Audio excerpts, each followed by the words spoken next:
What's up everyone and welcome back to the MMA Zone. Today, let's get started with MMA Community Not Happy with the UFC. The UFC has had plenty of jaw-dropping moments during its cards in England over the years, but the promotion's latest card in London on Saturday is taking some serious fire from the MMA world. And before we continue, make sure to leave a like on the video to help support the channel.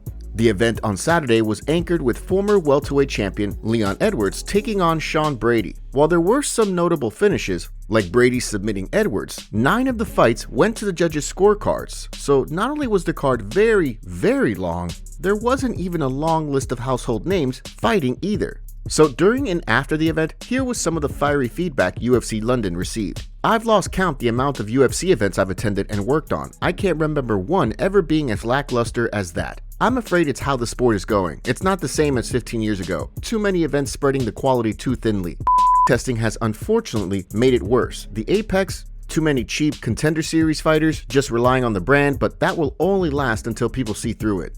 Ridiculous prices for a watered-down product. They put MVP in Saudi Arabia instead. Lerone Murphy headlining the Apex in 2 weeks and would rather save Oban Elliott for a pay-per-view. All 3 of these could have feasibly been on this card and they probably would have made it much better. UFC spreading too thin. The number of events is too much. Watering down the product, yes, we still get the moments we all love, but overall it's not been good. It has the danger of turning into everything we hate about boxing if it's not careful. UK audiences keep getting played by Dana, one of the highest ticket prices in Europe, and there were no knockouts. Aspinall, Pimblett, Allen, Murphy, Craig, and MVP not in action either on a UK card. Maybe I'm just being a Marty, but tonight was a bit. I'm seeing some discontent and criticism of the UFC event last night. My take, support your local MMA shows. Go along to more domestic events. Take an interest in other promotions. There's so much more to the sport than just 3 letters. Make the effort to go and find it. UFC is oversaturated, suffering from a lack of superstars and meaningful rivalries, and over here, we get shafted with poor cards at ridiculously inflated prices. Add to that the creeping in of politics ducking, just like boxing. The UFC is becoming less enjoyable as time goes on. I paid £55 to attend UFC 204 Manchester 2016. Really good seats too, for a pay-per-view. World title fight, similar seats last night were close to £300. I'm not earning over 5x what I was in 2016, hardly anyone is. You price ordinary fans out of events, it ruins the atmosphere. As someone who never missed a UFC card, watched all prelims, and even listened to MMA podcasts, I've found myself pretty bored of UFC these days. It just feels flat. Styles are not as good and certainly not as exciting. UFC is the lowest it's been for years. Shame, because for a few years, not that long ago, it was the most exciting sports organization around. Needs a shakeup. It should be noted now that while a lot of fans were less than thrilled with UFC London, the event did just fine at the box office. Although, yes, some would argue that supports the tickets are too expensive complaint. As Sportsnet's Aaron Bronstetter reported, the event pulled a record $4.71 million at the gate and had over 18,000 people in the seats.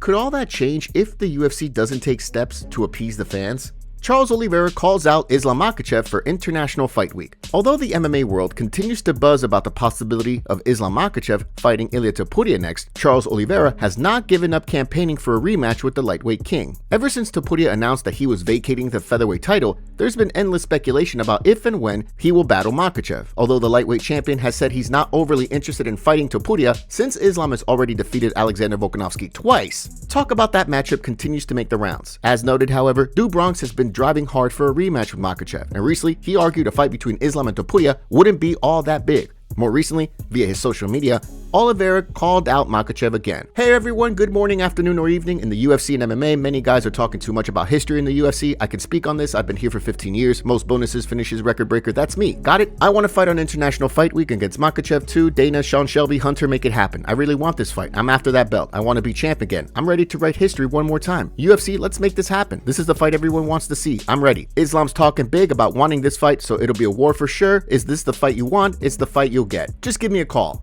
Topuria, meanwhile, has already fired back at Du Bronx, as El Matador posted this. Charles, it's better if you stay quiet. You have 10 losses, 5 by knockout, 4 by submission, and 1 by decision. You are the contender, while I am the champion, the father of the entire division. I haven't come here to ask for anything. Here I am, the one in charge. What do you make of Oliveira's campaign to secure a rematch with Makhachev? And even if Topuria doesn't get tapped for a lightweight title shot, do you think the UFC would go with Oliveira ahead of, say, Justin Gaethje?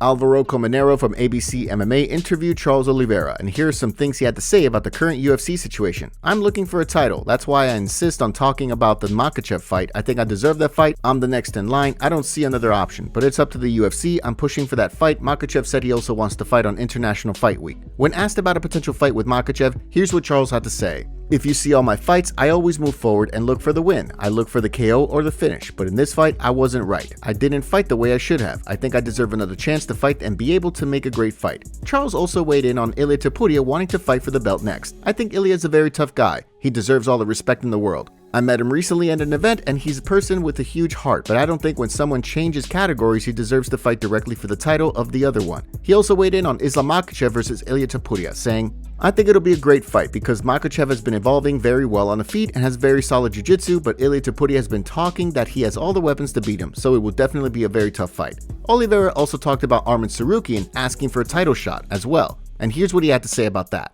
Arman's a tough guy. I saw that fight very evenly matched. I think I won the first and third round, but the judges gave the win to him. It's over now. Now I'm focused on the title. I'm not thinking about a rematch today. At this moment, I deserve that title shot.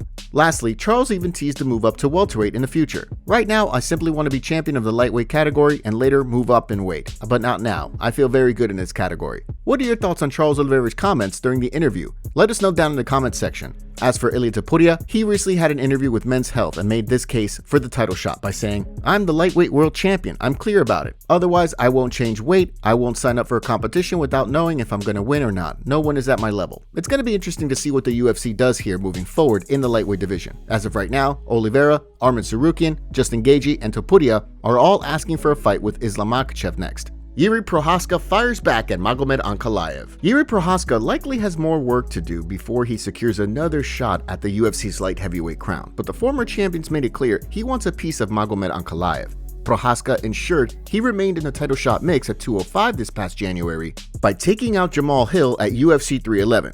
That fight returned the Czech samurai to the win column after he was stopped by Alex Pereira for a second time in June of 2024. Well, during UFC London, Ankalaev's X account took a verbal shot at Jan Blachowicz, who battled Carlos Ulberg. Carlos versus Fake Ninja. That comment prompted Prochazka to fire back with this. Who wrote it, you or some your slave? Here, you show to everyone who's fraud champion. Like I said, I want your head. If I have to go through someone else to hunt you, so let's go for that.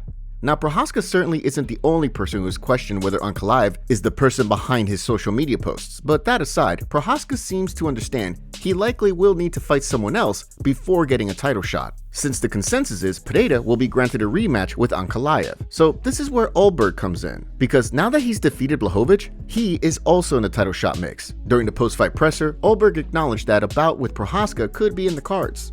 For sure, I'll get anyone, but where is he placed at the moment? I'm looking to go forward for sure, and I'm definitely looking at the title shot in the near future. Since Prochazka is currently ranked number 2 and Ulberg will likely move into the top 5 next week, a bout between the two makes a lot of sense. Blachowicz was ranked number 3 heading into the event. And speaking of Ankalaev, his X account also conceded that while Ulberg recorded a massive win, on Saturday, the Pereira rematch is the priority. Good win for Carlos, but Alex is next. He deserved it more than anyone. Do you want to see Ulberg and Prochazka throw hands to determine who will face the winner of Ankalaev Pereira 2? Michael Page continues to call out Colby Covington. Following Michael Page's big win over Shahrabudin Magomedov, it remains to be seen when and who MVP will battle next. But the highlight reel striker continues to make it clear he wants to punch Colby Covington. Although Page wasn't the man to halt Shahrabulit's rise up the middleweight rankings, the veteran isn't abandoning the welterweight division. Instead, Page has been calling for a bout with one of the division's top fighters. Case in point, at a fan Q&A ahead of UFC London, Page had this to say when asked who he wants to fight next. I don't know if that last fight worried a few people, but everyone seems a bit silent. There's many names out there. I think me and Usman would be a good fight. I want to punch Colby in his face for some reason. I don't know why. There's guys out there, and I'm just waiting for them to respond to the call. Even if you're a big Covington fan, you gotta admit that Page isn't the only person to say that about Chaos over the years. But would Colby be down to fight Page? It's a good question. Since Page is currently ranked number 15, a win over him probably wouldn't do much for Covington in terms of moving him up the rankings. Chaos has slid down to number 9, now that he's gone 2-3 in his last 5 fights. But Colby also doesn't have nearly as much bargaining power that he once had. So if the UFC wanted to book Covington versus Page for a fight night headliner, would he agree? What do you think? Sean Brady says Leon Edwards up during UFC FIGHT. Leon Edwards incurred a one-sided loss at the hands of Sean Brady on Saturday. And following UFC London, the surging welterweight didn't pull any punches either. Brady demonstrated why his wrestling and top game has received heaps of praise in recent years by taking the former champion down multiple times. Eventually, in round 4, Brady finished his master class by tapping Edwards out with a mounted guillotine. Edwards landed some nice shots in round 1, but for the most part, it was all Brady. Case in point, in round 3, Edwards attempted to shoot on Brady, in a moment that prompted a collective, "What are you doing?" While talking afterwards, Brady said this to Full Send MMA. He up. He definitely up, and I'm pretty sure he knew he up, so that was freebie for me. This was the first time Edwards actually fought since he lost the title to Belal Muhammad last summer, which the now current champion also dominated. But if you follow Edwards, you know that he repeatedly made excuses for the loss. For example, Rocky cited the fact that the fight went down in the wee hours of the morning as one of the reasons he was off. Well, following Brady's big win on Saturday, he took a few pokes at Edwards' pre-fight comments. You mentioned in the build-up that it probably wasn't wise for Leon to be talking about Belal so much, and I know the media were asking Leon about Belal. What did you make of it now? Do you feel that Leon may have been overlooking you and more thinking about getting revenge himself? Yeah, I think he was too worried about Belal. He was too worried about how tall I am. He was too worried about a bunch of other things that didn't matter. And yeah, it showed tonight. He got smoked. So he should have been more focused on this fight. No, he hit me with a nice elbow. I blocked his kicks. Yeah, he didn't. Leon likes to be like he's like a pretty striker. He likes to have his range and have things go on his terms. And once they start going off his terms, he does dumb like shoot on me, and then it goes downhill from there. It'll be interesting to see what comes next for Edwards. Earlier in the week, he cited the possibility of moving up to 185. Leon, you're quite a big guy for 170. Is there ever been a thought for you to go to 185? That was my plan. Defend about a few times and move up. I feel like for now, my dreams obviously now is to regain my championship. Then from there, we go from there, you know. Could this mark the end of Rocky's run at 170? And do you think he could be a contender in the middleweight division? Ilia Topuria is scared of Alex Volkanovski rematch? Paddy Pimblett recently claimed that Ilia Topuria is moving up to lightweight as a means to duck a rematch with Alexander Volkanovski, but the man who had his reign ended by El Matador doesn't think that's the case. Recently, Pimblett argued that Topuria has vacated the featherweight crown because, according to the baddie, he got lucky when he bombed Volk out. The way Pimblett sees it, Topuria was able to put away the legend because Volkanovski wasn't far removed from a knockout loss to Islam Makhachev. So according to his theory, Topuria is realizing this and is running from Volk. During a recent interview with Sportsnet's Aaron Bronstetter, Volk was asked to comment on Pimblett's assertion, and here's what he said. "I don't think so. He obviously wants to chase the lightweight title, and he's been vocal about that. I think he wanted to hang on to both belts, but I don't think that was going to be the case. So the fact that he's committed to moving up and vacating, I mean, the UFC will let him have that chance. I don't know, but I think they will. I think he's just trying to chase greatness, so I can't knock him for that. Hopefully, we could just make it happen further down the track, the rematch. Me, the defending champion, and if he is the champion or whatever it is, while I'm the champ, have the rematch then." It is true that Topuria has talked openly about moving up to lightweight for a while, and further, does he really view a fight with Makhachev as an easier scrap than a rematch with Volk? What do you think? All that aside, Volkanovski will try to reclaim the featherweight title at UFC 314 on April 12th when he fights Diego Lopez. Mateusz Gamrot roasts Paddy Pimblett for footage. Paddy the Baddie was recorded breaking down in tears at UFC London, and Mateusz Gamrot took the opportunity to talk crap. Pimblett was extremely emotional after his close friend and longtime teammate Molly McCann announced that she was hanging up the gloves. The Scouser fighter was submitted by Alexia Tainara in the opening round, marking her 4th defeat in 5 fights. After the fight, McCann reported, quote, "I started this sport at 24, I walked into that gym with these 3 boys and I've given you all my heart and soul, but tonight with that performance with someone on a week's notice, it's not good enough. I'm not coming in here just for a payday off these. The UFC deserves more, I deserve more, and you all deserve more." An emotional Pimblett was filmed exiting the cage area, and that prompted Gamrot to post this. "Paddy will cry the same way after our fight, we know it." It'll be interesting to see what comes of all this, especially since Pimblett has been a vocal proponent of men speaking out and seeking help when they're struggling with mental issues. The baddie, meanwhile, is booked to throw hands with Michael Chandler at UFC 314 next month. Joe Rogan reveals sad news on Alex Pereira injury during UFC 313. During Saturday's Fight Companion with Joe Rogan live streaming UFC London, he revealed some shocking news about Alex Pereira and his health heading into UFC 313. Joe Rogan revealed that Alex Pereira fought Magomed with a broken hand and a virus. Here's what he had to say. And before we continue, we have a favor to ask. Help us reach 200,000 subscribers on MMA Zone by subscribing and turning on notifications for daily MMA content. Seriously, we rarely miss a day. Or even Ankalaev and Pereira, second round, he gets rocked. And then he's kind of not the same after that. Yeah. Much more defensive after that. Forgot the game plan a little bit, kept him his back to the cage. Apparently they run that rematch back. Oh, he got him down. Announced it. Almost. Nice. They're going to run it back, I'm Yeah, sure. they have They to. have to. That's the big fight in that division. And if Pereira can come in healthy, they say he fought with a broken hand and norovirus against Ankalaev. He fought with a broken toe before. When he beat Jiri Prochazka, he had a up knee. Like, remember when he went and he tumbled at the end of the fight? Yep. That's because his knee wouldn't support him. He was basically fighting on one leg in the first fight. Then he gets surgery. I guess it's probably meniscus because he came back pretty quick. But he's another one. He's too active. Too active.